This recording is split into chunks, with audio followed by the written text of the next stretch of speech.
Assalamualaikum warahmatullahi wabarakatuh. Saya Prilanggita Putri, perwakilan dari kelompok 4 farmakologi tentang analgetik. Di sini saya dan teman-teman saya akan membacakan sedikit tentang analgetik. Analgetik adalah obat yang dapat mengurangi atau menghilangkan rasa nyeri tanpa menghilangkan kesadaran. Analgetik umumnya diartikan sebagai suatu obat yang efektif untuk menghilangkan rasa sakit kepala, nyeri otot, dan nyeri lain. Misalnya nyeri pasca bedah dan pasca bersalin, dismenorrea atau nyeri haid, dan lain-lain hingga nyeri hebat yang sulit dikendalikan. Patofisiologi nyeri pada zaman dahulu, nyeri dihubungkan dengan rasa sakit sebagai hukuman dari dewa atau Tuhan. Pain berasal dari kata peone dari Yunani yang berarti hukuman. Teori pertama tentang nyeri datang dari Yunani. Romawi menyatakan bahwa otak dan sistem saraf berperan dalam menghasilkan persepsi nyeri. Hingga saat ini perkembangan pengetahuan terus meningkat, begitu juga pengobatannya. Proses perjalanan stimulus nyeri hingga dipersepsikan oleh otak dikenal dengan jalur nyeri atau pain pathway, yang dikembangkan oleh seorang filsuf asal Perancis, René Descartes, pada tahun 1664. Nyeri diawali dengan kerusakan jaringan atau tisu demek dengan dilepasnya zat kimia inflamasi seperti histamin dan bradikinin oleh jaringan tubuh yang cedera. Histamin dan bradikinin merupakan vasodilator kuat yang dapat menyebabkan edema, kemerahan, dan nyeri serta menstimulasi pelepasan prostaglandin.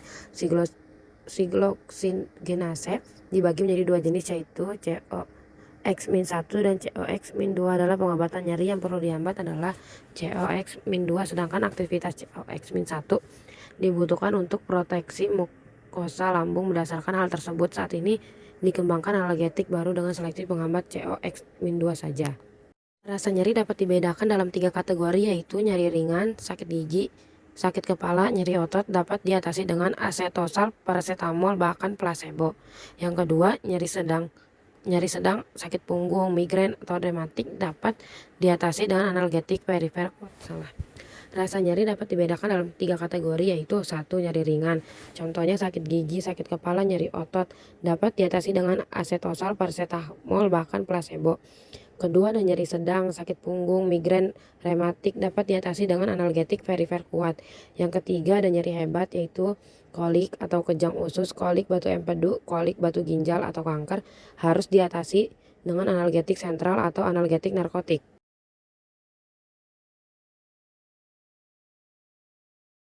Yang kedua itu ada penggolongan analgetik. Berdasarkan tingkat nyeri, WO menyarankan pedoman penggunaan analgetik yang dikenal dengan WO 3 step analgesic ladder.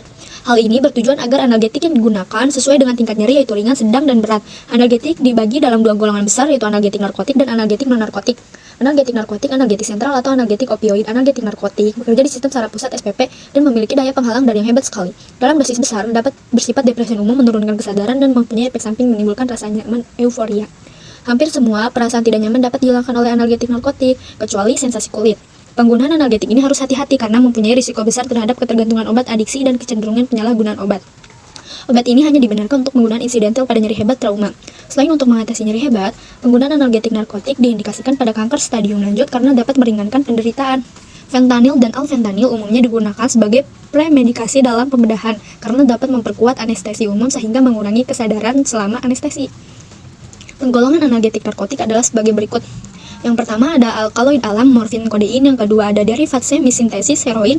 Yang ketiga ada derivat sintetik, metadon, dan derivatnya dextromoramida, fluvoxyfen, bezitramida, petidin, dan derivatnya fentanyl, sulfentanyl, dan tramadol. Yang keempat ada antagonis morfin, yaitu naloxin, naloxone, fentazocina, dan buprenorphine. Analgetik non-narkotik. Analgetik prefer atau non-opioid disebut juga analgetik prefer karena tidak mengaruhi susunan saraf pusat. Semua analgetik prefer memiliki khasiat sebagai antiviretik, yaitu menurunkan suhu pada demam. Khasiat berdasarkan rangsangan terhadap pusat peraturan panas di hipotalamus mengakibatkan vasodilatasi prefer di kulit dengan bertambahnya mengeluarkan kalor disertai keluarnya banyak keringat. Contohnya adalah paracetamol, asetosal, dan lain-lain. Selain itu, obat tersebut juga berkhasiat sebagai anti-inflamasi dan anti-logistik.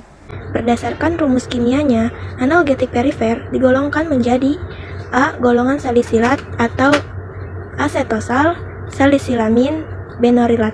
Obat ini diindikasikan untuk sakit kepala, nyeri otot, dan demam. Saat ini asetosal masih banyak dipakai karena sifat antiplateletnya. Sebagai contoh, aspirin dosis kecil digunakan untuk pencegahan trombosis koroner dan cerebral. Asetosal adalah analgetik, antipiretik, dan antiinflamasi yang sangat luas digunakan dan digolongkan dalam obat bebas. Masalah efek samping seperti iritasi lambung dan saluran pencernaan dapat dikurangi sebagai meminum obat setelah makan atau membuat obat dalam bentuk salut enterik atau enterik koten. Karena salisilat bersifat hepatotoksik, tidak dianjurkan diberikan pada penderita penyakit hati yang kronis. D. Golongan para aminofenol, paracetamol. Efek analgesik golongan ini sama dengan salisilat, yaitu menghilangkan atau mengurangi nyeri ringan sampai sedang dan dapat menurunkan suhu tubuh dalam keadaan demam dengan mekanisme efek sentral. Namun, karena toksik terhadap hati dan ginjal, fenacetin saat ini sudah dilarang penggunaannya. C. Golongan pirazolon dalam kurung profdifenazone dipiron. Efek samping semua derivat pirazolon adalah dapat menyebabkan agranulositosis, anemia aplastik, dan trombositopenia. Fenilbutazon digunakan untuk mengobati artritis reumatoid. D. Golongan antranilat dalam kurung asamefenamat glafenin. Efek samping yang dimungkinkan terjadi seperti gejala iritasi mukosa, lambung, dan gangguan saluran cerna. E. Golongan lainnya seperti benzidamin dalam kurung tantum.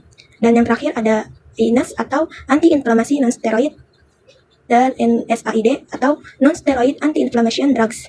Digunakan dalam pengobatan reumatik dan gout, contohnya ibuprofen, indometasin, diklofenak, fenilbutazon, dan piroxicam. Sebagian besar penyakit reumatik membutuhkan pengobatan simptomatis dalam bentuk analgetik tunggal atau campuran untuk meredakan rasa nyeri pada penyakit sendi degeneratif seperti osteoartritis.